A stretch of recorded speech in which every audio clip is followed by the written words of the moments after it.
Alright guys, moving on to orders. So on your order screen, you're going to be able to see your order number, the client that's associated with it, the title, the status, the date that the order is for, the total, and then you'll be able to delete them if you have appropriate permissions. You can click the client name, which would take you into the client page. You can click the order number, that's going to take you into the order. A couple of features I want to get into before we really dive into the orders is one, you have your create order button up here, so that's where you go to create your orders. And then you have list and you have calendar, so you can switch between the two. And then you have this open monitor button here.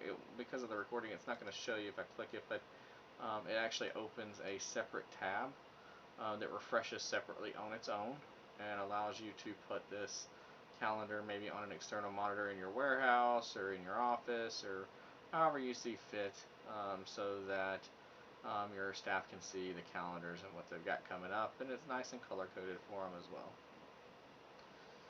Alright, see the color codes there. Diving into an order. So first thing first, before we do that, let's go ahead and if you haven't watched the other one, I want to show you this as well. You can come to settings, go to data import, click on your orders tab, go ahead and download your template, and make sure to copy over all your previous orders from your other provider, and then you can upload them into here using a spreadsheet. All of those orders will then come into the system. None of our fields are required, so you just copy and paste the information that you've got into the proper columns, and then save it and upload it here, and that will bring everything over. Going back into orders, so if I want to go in and I want to create an order, I just click create order, and I have a couple of options here. I can just go through and I can do this manually, all of it, which is tedious and but necessary. Or my other option is I can take the email I was sent from whoever sent it with the information that I have,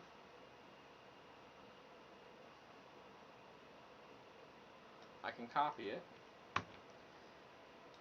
and then I can paste it in here and click draft with AI. Now I will say I don't have all the stuff in my system that my AI assistant created for this order, but it's going to give me what I got.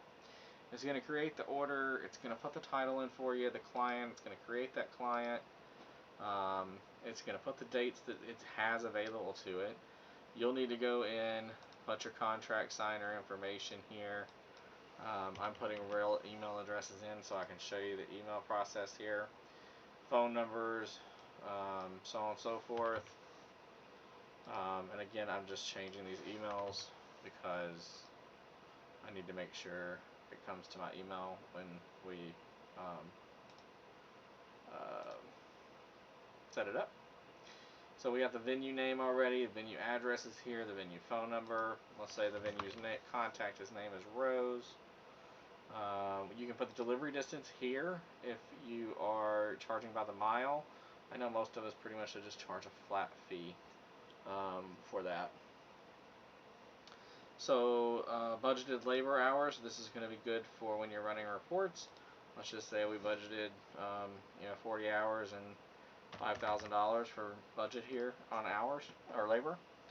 Put your load in, your load out dates, and then here is where you set up your call times for your staff. So you can do this now or you can do it later. It doesn't matter.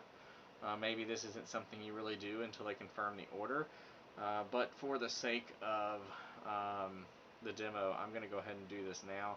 I'm just going to say they need an A1, and they need stagehands, and they need, let's say, 3 stagehands.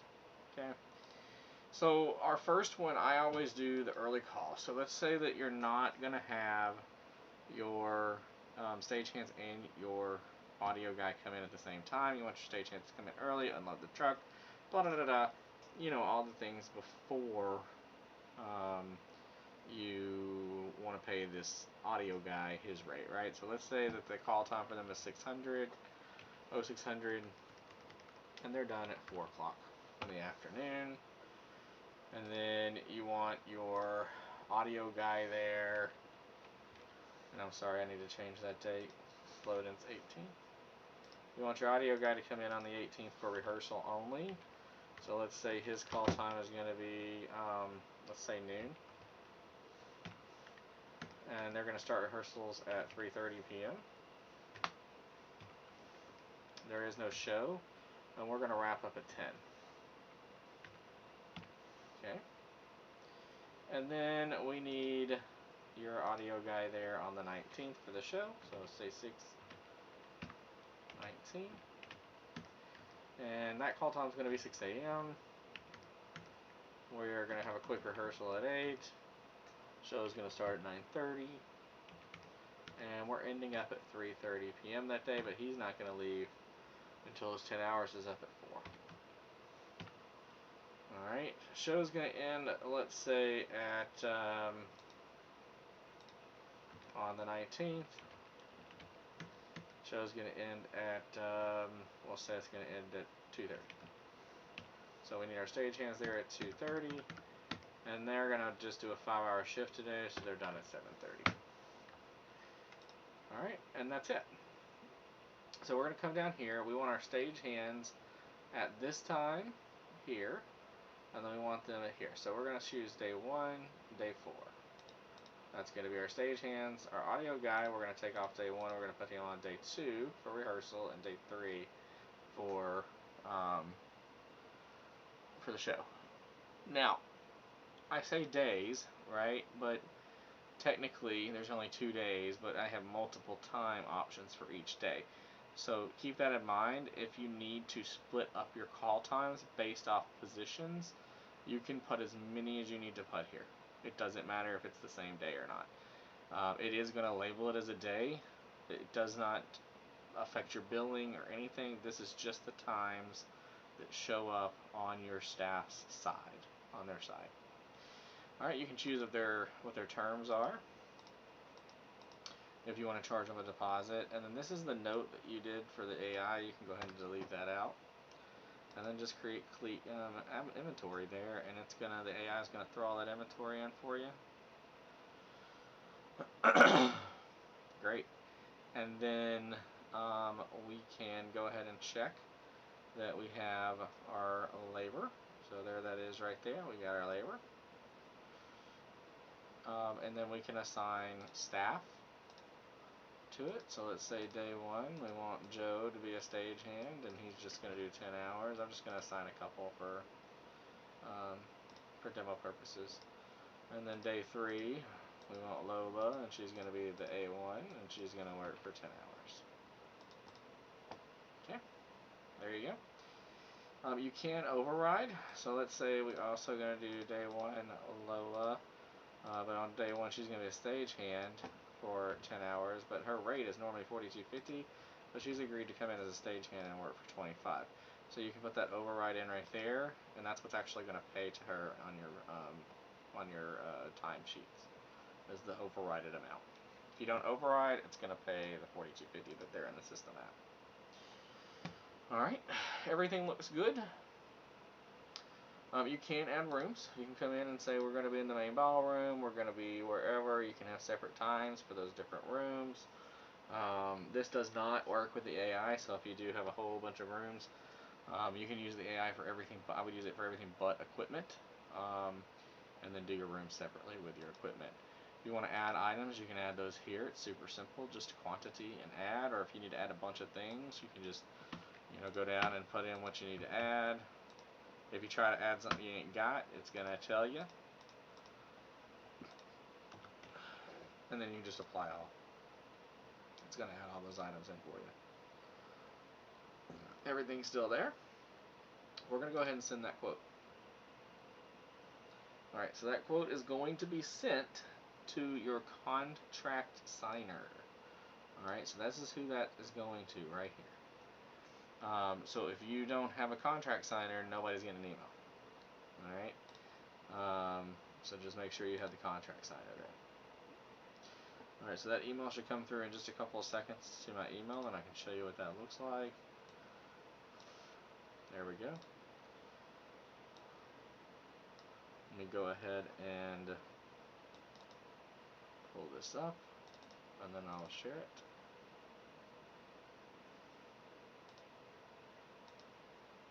Computer's moving a little slow, guys. I apologize, but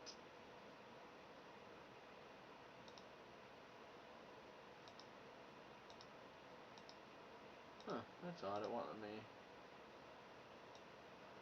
let me share the email. Let's try this a different way then. Let me just pull it up here.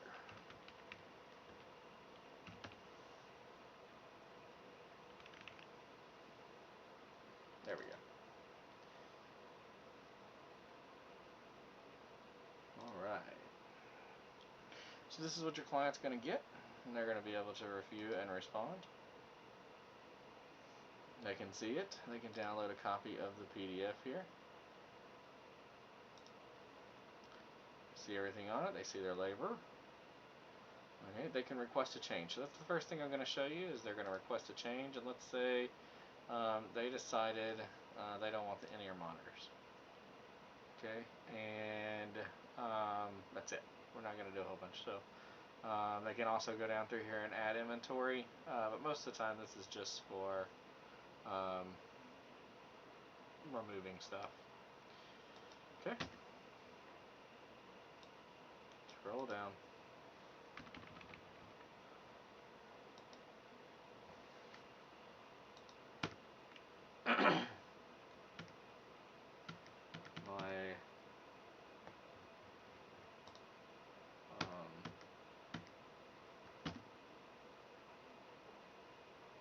Alright. I click cancel. So my screen is not allowing me to see everything. So it's removed.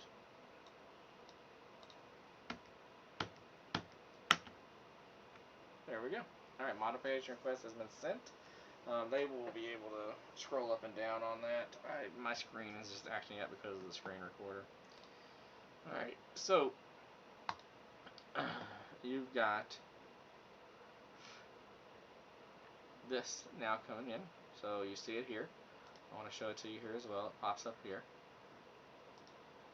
Alright, so you can see a request has been sent, change request. So you can pull up that order. Alright, and now it does not actually remove anything. You have to do that yourself. So they want to get rid of that Shure system and add, I accidentally did this, I added to the consoles. But we're just going to act like it just said they just want to get rid of that Shure in-ear monitor. So we can just come down to Shure's in-ear monitor and go ahead and delete that. Fantastic, it's gone. And then we'll click approve. So once we clicked approve, we've made the changes, everything's done. So that's going to remove it from all of everybody's notifications. Alright, and then we're just going to resend the quote. So once I get it this time, we're just going to go ahead and approve that quote, and we'll walk through the processes on what happens next within the order screen.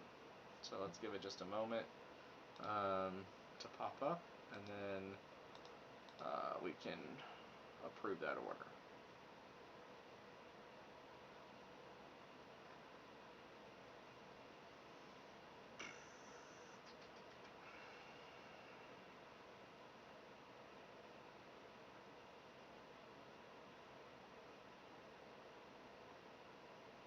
There we go. Alright, so they're going to review and respond again.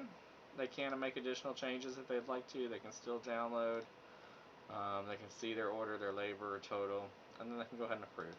So once they click approve in the system, you'll notice that it has now says approve, and it's on confirmed. In addition to that, a invoice has been drafted for them. So that way you just come to this, you can review it if you'd like. Things on here for you, okay? And then you're just going to send a client. You can click it here, or if you know everything's right, you can just click it there. And it's been sent. Okay, it even tells you the email address it went to. Alright. So in just a moment, that invoice is going to come through. I'm not going to quite pay it yet. We can't pay on credit card on the demo, so but I do want you to see what the client will see. So I'm going to wait before I go ahead and mark it as paid. I'm at the mercy of how long it takes for an email to come through, y'all. So apologies.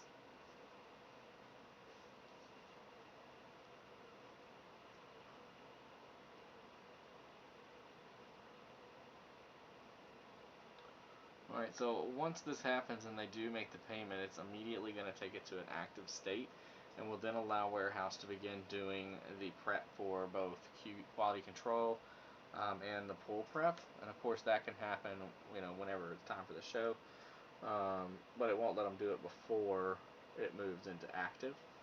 Alright, there we go. Our email's come through. So I'm going to go ahead and pay my invoice. So when I click on pay, it's going to give them a secured credit card payment form to put their payment through and pay. I'm obviously not going to put my payment information in here. I'm going to come over here and I'm going to go ahead and go into the invoice, record a payment, go ahead and do whichever one I want to do. The system is not set up for you or your staff to take credit cards over the phone. You can send them payment links, or they would just pay through the email just like you've seen a moment ago, and I'll show you the payment link in just a second. And it even tells you that right here.